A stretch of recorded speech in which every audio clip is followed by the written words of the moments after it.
people in the U.S., sadly, have no idea, most of them.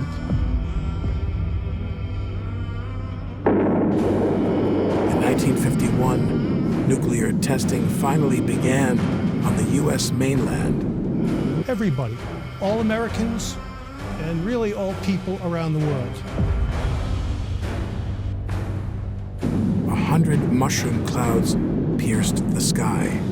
Fallout went completely around the world and came down in rain and snow. Severe radioactive contamination followed. The United States government kept the earliest nuclear fallout studies top secret. The American public, whether they want to be or not, will be forever linked to the nuclear tests that occurred in the 1950s.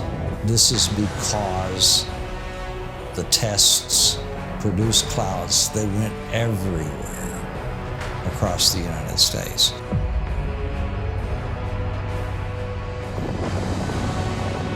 And nobody warned us. We never got a warning. Never got any warning. So the bombs that got us were the bombs of our own governments. It was a nuclear war.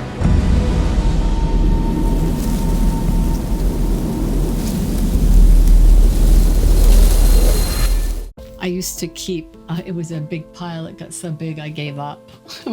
It was too depressing. Of those men that were at the herd that spring, all 8 of them have died with some form of cancer. So, and then I had a couple classmates in grade school that got sick, that died.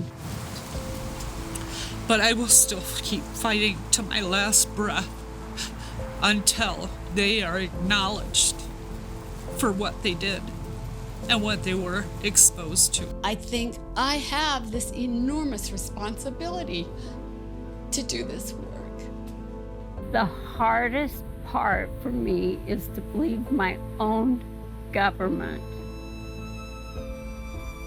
killed my family.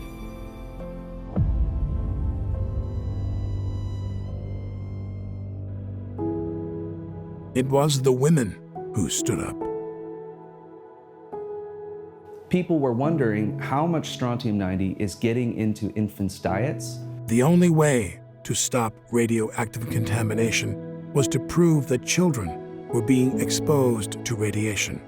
So initially, in 1959, they asked for baby teeth from within a 150-mile radius of the city of St. Louis. I just don't think that's I was telling friends about it who are 20 years younger than I am, and they were like, really? That happened? I believe it was 1959, and I was 7 years old and went to school, and the teacher said there is this project that's going on, and they're requesting that children that have their baby teeth fall out. I only remember there was like a box, like a mailbox on the wall in the classroom. In my mind, the teeth went to the tooth fairy, and she did with them whatever she did. My mom would always send them in. And I can remember vividly the card that she filled out. She was concerned about, we kept hearing strontium-90. Well, my parents would have mailed it. Most mothers did. It was almost always the moms. Yeah, it would have been my mom. It's unique and cute, so anytime I open up that cabinet, I see it, and it makes me smile. So this is the original card and the original button from the project that I was sent in 1959.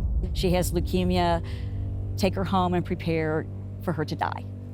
It was baby teeth that proved children's radiation exposure.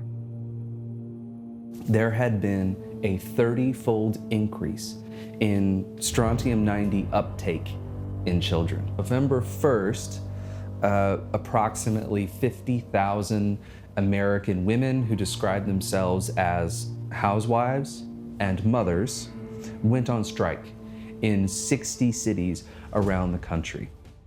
And that was the article that was sent to President Kennedy's science advisor. And I answered the phone, and there was this pause and said, this is John Kennedy. Can I talk to your mom?